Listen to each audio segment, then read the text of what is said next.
Hey, I'm Alex Radcliffe from Board Game Co., and today I'm reviewing Bestiary of Sigilum from Crowd D Games. Bestiary of Sigilum is primarily a two-player experience. This is a reprint of an older game. By the way, this is a prototype, all rules, components, all that stuff subject to change, and a link to the crowdfunding campaign down below. Primarily a two-player experience as you have both sides facing off one another in this battle. There will also be a four-player mode as well. You have access to a different map, as well as a solo option at the table as well. In the game, the primary idea is each player is going to have their castle in the game, and you're going to be slowly reducing your opponent's life total down to 0 by killing their people and by using these towers against their castle. Every single round, if you control a tower at the end of the round, which basically means if you have a person next to the tower, or alternatively greater control of the tower, then you will be able to deal a point of damage to the enemy's castle, moving their token along the track. Additionally, if opponents go ahead and ever take you out, then you get knocked back to your castle, and you'll take a point of damage as well. And so the game results in this back and forth tug of war of trying to deal damage to your opponents while also trying to use the towers to deal damage to your opponent's castle. So there's a tug of war over these lanes, there's a tug of war over the castles. You're trying to ensure that you can control the castles and therefore deal damage to your opponents in this game. What you're going to be doing is you're going to be selecting 3 different troops to go ahead and face off another 3 different heroes from this giant stack full of different options, each with 3 abilities on them as well. You're going to be selecting your team and you're going to be facing off against your opponent in this glorious combat to the death as you try to find various abilities that sync well with one another. From there, the turn structures, you're going to go ahead and start putting your people on the board. You're going to put a person out. You have the option to go ahead and move them, and then you can put another person out, you can move them around the board as well, and put your other people out continuously on the board as long as you have people to spawn. Putting people on the board will allow you to start moving around and gaining control of the towers. It also does mean that you are now victim or vulnerable to whatever your opponent tries to throw your way using their abilities. On your turn, every single character is going to have the ability to activate their main movement or main ability, which basically means taking your main token over here and then moving it to the left or the right, either for the ability or for the movement. And then your other abilities you'll be able to use when you want. The problem with these ones is they go down on certain time cooldown slots. So for example, if I use my lasso over here, it's going to jump to the cooldown slot over here, and eventually it's going to take multiple turns before that cycles back to that 6 over there, at which point I take it back. So every ability is on a bit of a cooldown that you're trying to be mindful of because of the fact that it's about when you use your abilities for maximum effect in order to get the most damage on your opponent, the most control over the board, as well as ensuring that you don't always end up in a situation where you have all your abilities being utilized all at once for a very devastating, impactful turn, and then waiting 3 turns before you can do anything useful at all to your opponents or leaving them in any state of fear or unknown. There's a lot going on here in terms of the strategic options on the table, in terms of the characters you're going to pick, the way they're going to synchronize together, and the abilities you're going to utilize, when you're going to utilize them, and how you're going to utilize them to deal as much damage as possible. You're going to have the specific board over here, which is going to have different terrain options on them. Those terrains don't have inherent properties to them, but they do integrate with various abilities on the characters. Some abilities will be mindful of, having different cooldowns depending on where they are, or having different effects or strength depending on where they are, or the distance from the target as you go through the experience. You're going to go back and forth trying to take your turns, activate your abilities, ping each other back and forth, slowly reducing your opponent's castle to 0 by taking down the heroes again and again and again, force them to respawn, as well as by controlling the catapults to eventually make the castle retreat down to 0. And that is Bestiary of Sigilum. Which means just a review starting off with ease of play. This is a very easy game to dive into. Very easy game as far as getting involved in the actual rules and understanding of it.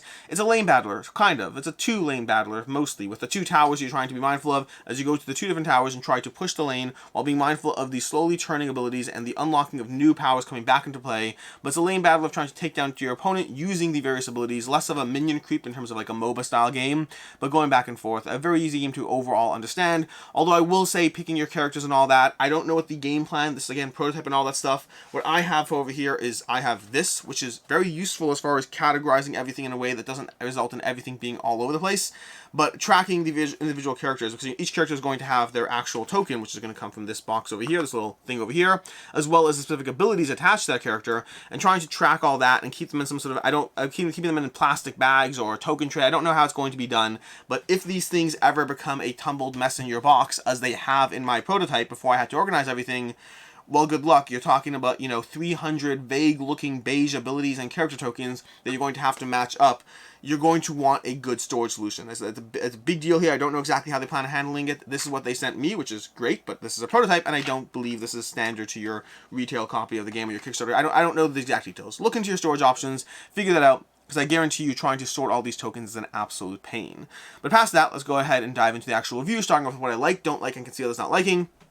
First of all, with what I like, starting off with the fact that there's a ton of strategy and optimization in this puzzle.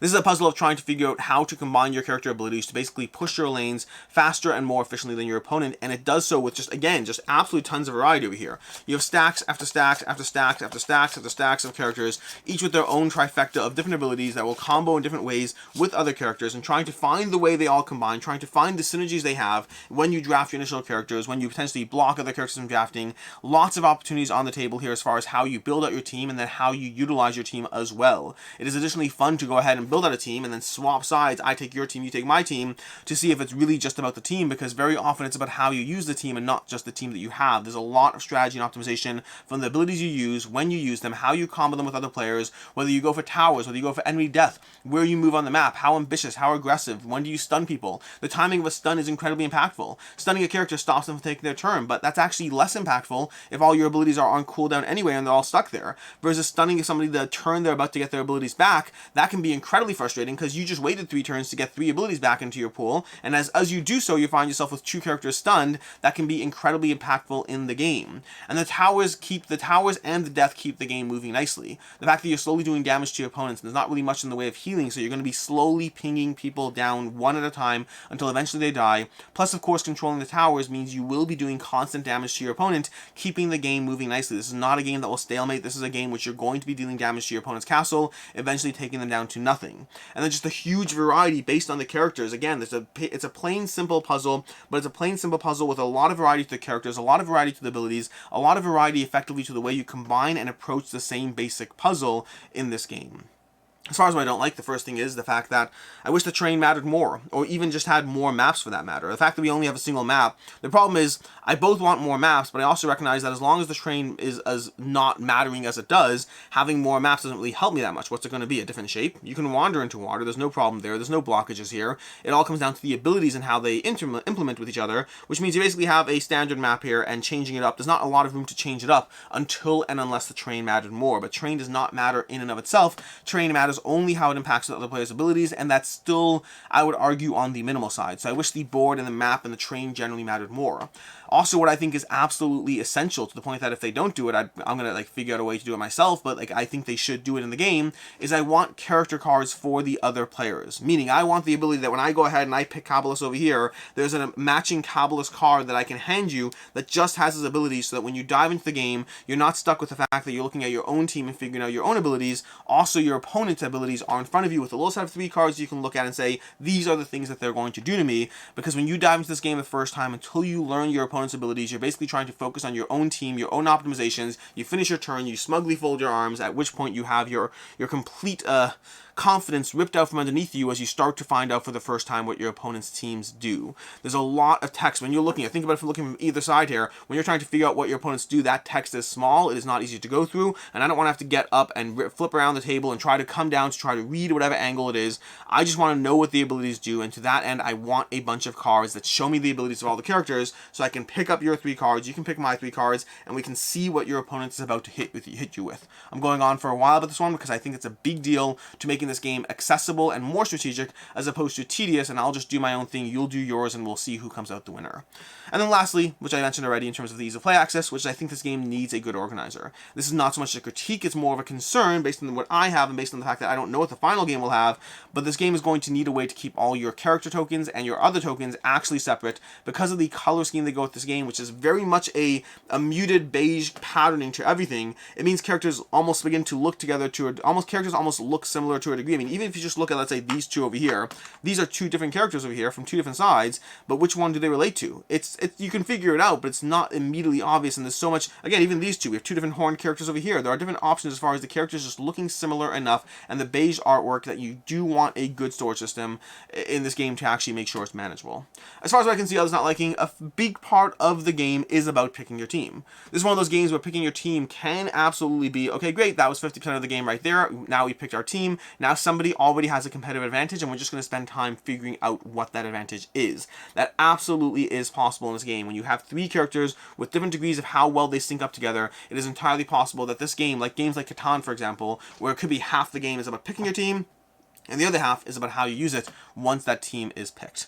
And then lastly, which I mentioned already, the fact that the art all kind of blurs together. The fact that the general beige appeal they're going for here, the beige aesthetic, does mean that things blur together very quickly. Even when you're only talking about 6 characters on the table, even when it's only 6 characters, it still blurs together very quickly and becomes hard to tell apart everything going on. And that only gets worse and worse, especially, as I mentioned already, if this arrives in your house and you have them all scattered all over the table and you have to sort everything out nicely. So that's not like a full-on game problem, but I wish things stood out more as feeling more unique to those characters, or the artwork stood out more, or just there's more shading even to make this really pop and feel like their own individual characters.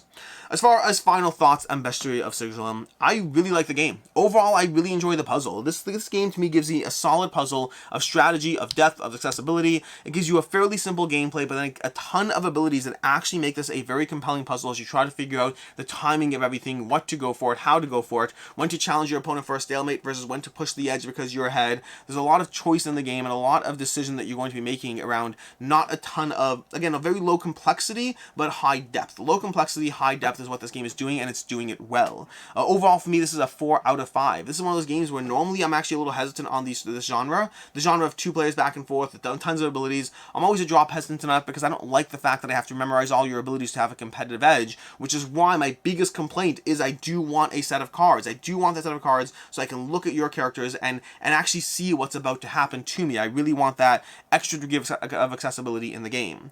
But past that, I really enjoy what this game is doing. It gives you a solid skirmish game in a small package size, in a accessible gameplay, and just not over-the-top miniatures. I'm not saying no to miniatures. I'm just saying this game has enough characters that would drastically change the price point and box size, and I think what it's doing is great as is. I do wish there was more art distinction, so definitely complaints, definitely nitpicks, but overall this game does a great job at what it's trying to do, and I really enjoy how well they've done it. As far as other game recommendations, first of all, Hoplomachus Victorum. I'm going to give props to Shira from Cracklow for this one, but when we were playing this, she talked about how it felt like almost like a Hoplomachus Victorum, and I definitely agree with her. This has a very Hoplomachus feel to it. If Hoplomachus were a 2-player head-to-head game, the combination of the kind of small grid, the multiple abilities in each character, slow navigation and manipulation in order to combine those all to take someone down, very much has a Hoplomachus feel in a 2-player head-to-head style. And then separately, if you're looking for something that is a bit more of a larger arena, again with different goals other than just killing your opponent, but also killing your opponent helping, Super Fantasy Brawl is also going to give you another 3 versus 3 experience with different characters, different playstyles. But if you're looking for a larger, different 3 versus 3 arena skirmish game, then Super Fantasy Brawl will scratch that itch as well. In any case, and until next time, I hope you enjoyed this video. I'll have a link to the crowdfunding campaign down below, as I mentioned already. And I'm Alex Ratcliffe from Board Game Co., and I hope you have a good one.